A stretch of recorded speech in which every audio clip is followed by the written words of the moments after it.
நான் ஒரு Jesus song பாட போகிறேன். சர்ச்சுக்கு கிளம்பிட்டேன். இந்த பாட்டு தான் சர்ச்சில் பாட போகிறேன். ப்ராக்டிஸ் பண்ண நேற்றுக்கு இருந்தாலும் குரல் சரியில்லை. I will try.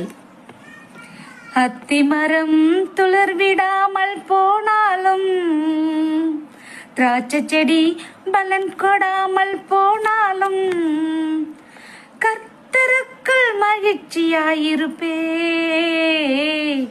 என் தேவனுக்குள் களி கூறுவே.